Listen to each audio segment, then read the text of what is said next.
नमस्कार। पिछले वीडियो में हमने देखा है कि काव्य के स्वरूप के बारे में, यानी काव्य का स्वरूप बताते समय काव्य, कला, साहित्य, इन शब्दों के बारे में हमने जानकारी आपसे दे दी है। आज हम काव्य के स्वरूप के बारे में आपसे चर्चा करेंगे। हमने आपको कहा था कि वाङ्मय शब्द के लिए साहित्य शब्द का प्रयोग होता है, इसी वाङ्मय शब्द के लिए संस्कृत के काव्य शब्द का भी प्रयोग होता है। और इसीलिए महावीर प्रसाद द्विवेदी जी ने कहा था कि ज्ञान राशि के संचित कोश का नाम साहित्य है, ऐसा कहा हुआ दिखाई देता है। वाङ्मय और साहित्य इन दो शब्दों का स्थूलता से हम इस प्रकार भेद कर सकते हैं। एक्चुअली कर नहीं सकते ऐसा, लेकिन स्थूलता से हम इस प्रकार भी कह सकते हैं कि वाङ्मय वाणी के द्वारा प्रकाशित समस्त ज्ञान और अनुभव है, तो साहित्य मनुष्य के अनुभव और ज्ञान का वह रूप है जो लिपिबद्ध होकर हमारे सामने आता है। काव्य का स्वरूप बड़ा व्यापक है, जितना व्यापक है उतना ही सूक्ष्म भी है। अतः इसे लक्षण की परिधि में बांधना अत्यंत कठिन कार्य है। आदिकाल से लेकर आज तक काव्य का स्वरूप स्पष्ट करने, उसके लक्षण निर्माण करने का तथा उसको परिभाषाओं में बांधने का प्रयास हम करते आ रहे हैं, लेकिन उसका विकासशील रूप निरंतर परिभाषाओं और लक्षणों की सीमा से बाहर ही दिख पड़ता है। काव्य की व्यापकता का अनुभव हम और प्रकार से भी कर सकते हैं। काव्य की व्यापकता यही है कि संसार के सभी देशों और सभी जातियों में काव्य किसी न किसी रूप में पाया जाता है। श्रुति पद्धति पर पाया जाता है या लिपिबद्ध होकर किताब के रूप में हमारे सामने वह आता हुआ दिखाई देता है। काव्य को कुछ लोग असभ्य अवस्था से संबंधित मानते हैं, और ये मानो ठीक भी है, और ये प्रश्न करते हैं कि जो सभ्यता का विकास होता जा रहा है त्यो काव्य का ह्रास होता जा रहा है। इन्हें जितने बड़े बड़े महाकाव्य, विशाल कल्पनाओं से युक्त, प्रबल भावनाओं से युक्त काव्य हमें पूर्ववर्ती युग में मिलते हैं, उतने आज नहीं मिलते। इसका कारण क्या है? क्योंकि मनुष्य की चित्तवृत्ति का विकेंद्रीकरण हुआ है।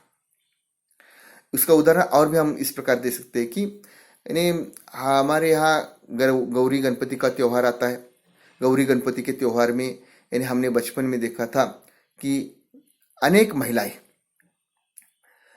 1.5-2 महीने तक गौरी गणपति के गीतों का गायन रात के समय करती थी। आज मुश्किल से 2-3 दिनों में वह गायन होता है गौरी गणपति के गीतों का। एकाध महिला को, जिसकी उम्र 70 साल है, 75 साल है, 80 साल है, ऐसी महिला को अगर हमने गौरी के गीतों को गाने के लिए कहा तो वह एक बार शुरू होती है तो पूरी रात वह गीतों का गायन कर सकती है। लेकिन मेरे सामने बैठी हुई आपकी आज की छात्राएं, आप लोग जो है, आपको कितने गीत याद आते हैं? मुश्किल से 2-3, वो भी ढंग से याद नहीं रहता। आप लोगों को अगर हमने कहा कि पिछले साल कौन सी कविता आपके अध्ययन के लिए थी, तो वह भी आपको याद नहीं रहता। इसका मतलब यह है कि सभ्यता के विकास में हमारे चित्त का विकेंद्रीकरण हुआ है, और इसीलिए ऐसा कहा जाता है कि काव्य को असभ्य अवस्था से संबंधित मानते हैं, और जो सभ्यता का विकास होता गया त्यो काव्य का ह्रास हुआ दिखाई देता है। और इसीलिए आज के युग में हमें बड़े बड़े महाकाव्य जिनका निर्माण हुआ दिखाई नहीं देता है, होते हैं, लेकिन बहुत ही संक्षेप रूप में, बहुत कम मात्रा में महाकाव्य का सृजन होता है। लेकिन प्राचीन काल में रामायण, महाभारत जिस प्रकार के ग्रंथों का निर्माण हुआ है, उतने बड़े महाकाव्य आज हमें दिखाई नहीं देते। जीवन और काव्य का संबंध बड़ा सूक्ष्म है, फिर भी बड़ा व्यापक है। शहर के पक्के घरों में रहकर जिस प्रकार हम प्रकृति के बिना निर्जीव से रहते हैं, उसी प्रकार विज्ञान की उन्नत दशा में भी काव्य के अभाव में हमारा जीवन वास्तविक जीवन नहीं रहा है। प्रायः हमारे सामने ये प्रश्न उपस्थित होता है कि काव्य का जीवन से क्या संबंध है और जीवन में इसका क्या उपयोग है। जिस तरह अर्थशास्त्र, राजनीति शास्त्र, चिकित्सा शास्त्र, इतिहास, विज्ञान, ये सब जिस तरह हमारे लिए प्रत्यक्षतः उपयोगी है, क्या काव्य भी हमारे जीवन में कोई उपयोग काव्य का भी हमारे जीवन में कोई उपयोग हो सकता है क्या? इसके द्वारा हमारी भौतिक समस्याओं का यथार्थवादी समाधान मिल सकता है क्या? तो उसका उत्तर हम दे सकते हैं कि अवश्य इसके द्वारा हमारी भौतिक समस्याओं का यथार्थवादी समाधान मिल सकता है। मानव आज विज्ञान के क्षेत्र में बहुत आगे जा चुका है। लेकिन विज्ञान के माध्यम से मनुष्य मानव को मानव के रूप में समझ सका है क्या? मनुष्य को वह विज्ञान के माध्यम से मानव के रूप में समझ सका है क्या? इसके माध्यम से यानी विज्ञान के माध्यम से सबके भीतर स्पंदित होने वाली करुणा और प्रेम की अनुभूति को पहचान सका है क्या? तो उसका उत्तर है विज्ञान ये सब नहीं कर सका। लेकिन इसका श्रेय हमें काव्य को ही देना होगा। विज्ञान के दानवी स्वरूप द्वारा सत्यानाश के मंडराते मेघों को प्रेम भावना के झोंके से उड़ा सकने और उनसे अमृत बूंदों की वर्षा कराने का सामर्थ्य केवल काव्य को ही जाता है, जो मानवता की पहचान के लिए हृदय का विस्तार करता है और अनुभूति की भाषा में कह उठता है कि आदमी को भी मयस्कर नहीं इंसान होना चाहिए, ऐसा कह सकते हैं हम। काव्य मानव जीवन की जो असफलता है या मानव को असफलता के कारण मिलने वाली जो निराशा है, ऐसी निराशा की दशा में उसके मन में आशा का संचार करता रहा है। इसके लिए हम हरिवंश राय बच्चन जी की कविता का एक उदाहरण आपको देंगे। हरिवंश राय बच्चन जी जो बीत गई, इस कविता में कहते हैं कि जो बीत गई सो बात गई। जीवन में एक सितारा था, माना वह बेहद प्यारा था। वह डूब गया तो डूब गया, अंबर के आनंद को देखो।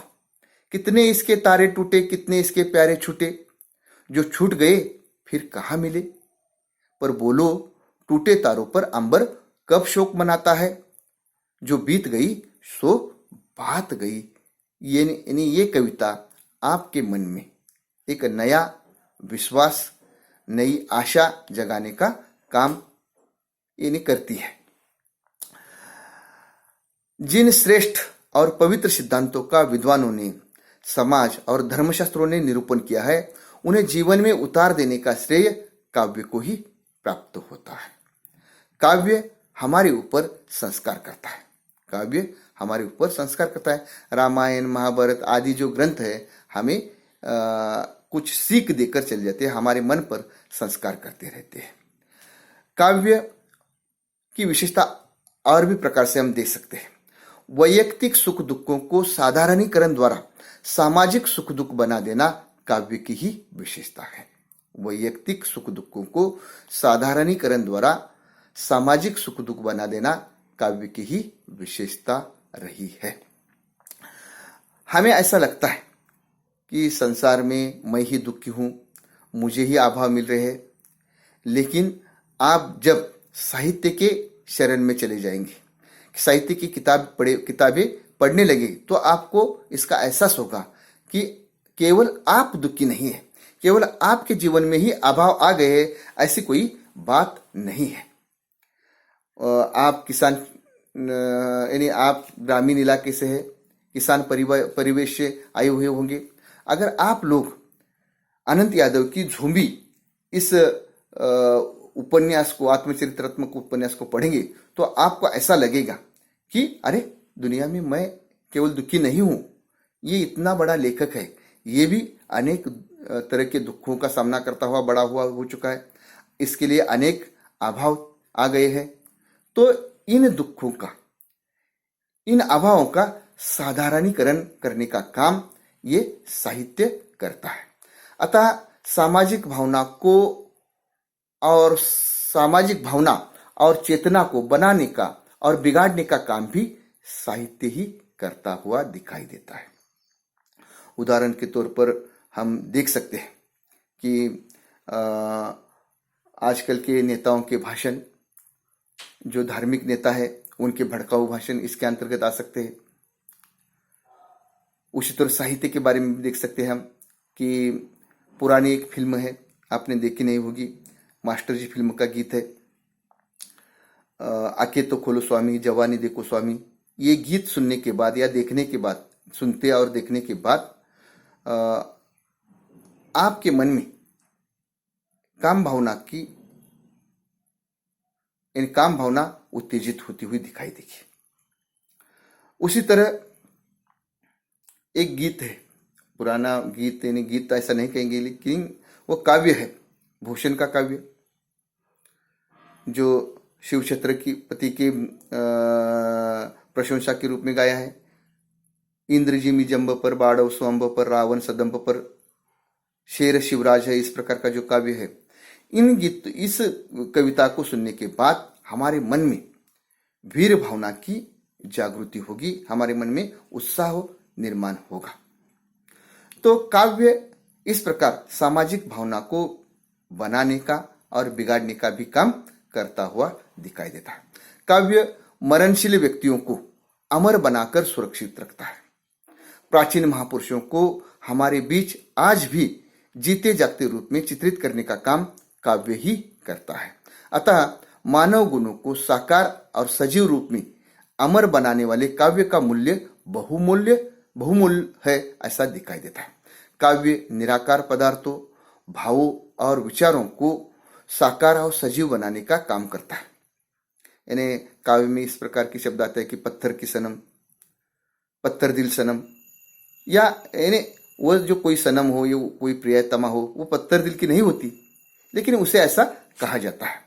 दूसरा एक गीत आता है हमारे सामने, चूड़ी नहीं है दिल है देखो देखो टूटे ना। तो इस प्रकार निराकार पदार्थों, भावों और विचारों को साकार और सजीव बनाने का काम काव्य करता है। वास्तविक बात तो यह है कि शास्त्र और विज्ञान जीवन का सार निचोड़ देते हैं। शास्त्र और विज्ञान जीवन का सार निचोड़ देते हैं, पर जीवन के यथार्थ रूप की धारा को अक्षुण्ण और प्रभावित करते रहने का काम काव्य ही करता है। इसके लिए उदाहरण अगर देना है तो हम देंगे कि स्त्री और पुरुष दोनों अगर हमारे सामने खड़े हैं तो विज्ञान क्या कहेगा? विज्ञान कहेगा कि ये नर है, ये मादा है, यानी विज्ञान इसके आगे नहीं जाएगा। लेकिन काव्य कहेगा, इसमें से जो स्त्री है उसके लिए मादा नहीं कहेगा, वो क्या कहेगा? काव्य के माध्यम से हम कहेंगे कि ये किसी की माँ है, ये किसी की बहन है, ये किसी की बेटी है, ये किसी की दादी है, ये किसी की नानी है। इस प्रकार की बातें कहने का काम काव्य करता है, और काव्य हमारे जीवन की यथार्थ रूप की धारा को अक्षुण्ण और पूर्ण रूप से प्रभावित करता रहता है। काव्य की व्यापकता का अनुभव हम और प्रकार से भी कर सकते हैं। किसी भी देश, जाति अथवा युग का काव्य समस्त मानवता को प्रभावित करने की शक्ति रखता है। देखिए, इसके लिए हम संत श्रेष्ठ ज्ञानदेव का जो पसायदान है उसको लिख सकते हैं। आता विश्वात्मक के देवे येने वाग्यज्ञ तोषावे तोषोनी मज द्यावे हे पसायदान। सारा यानी पूरे विश्व के लिए पसायदान मांगने की शक्ति, पूरे विश्व यानी मानव जाति के सुख और शांति के लिए पसायदान मांगने का काम ज्ञानेश्वर माउली करती हुई दिखाई देती है। और इसीलिए कहते हैं कि किसी भी देश, जाति अथवा युग का काव्य समस्त मानवता को प्रभावित करने की शक्ति रखता है। अतः ऐसा काव्य देश, राष्ट्र, जाति, वर्ग की संकुचित भावनाओं से ऊपर उठकर विश्वव्यापी मानवता की भावना का विकास करता हुआ दिखाई देता है। काव्य हमें निरंतर नई नई प्रेरणा देता हुआ दिखाई देता है। काव्य हमें निरंतर नई नई प्रेरणा देता रहता है।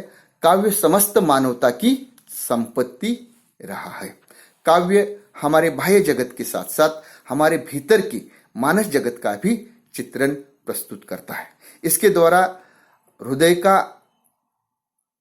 द्वारा अंतस का रहस्य भी उद्घाटित किया जाता है।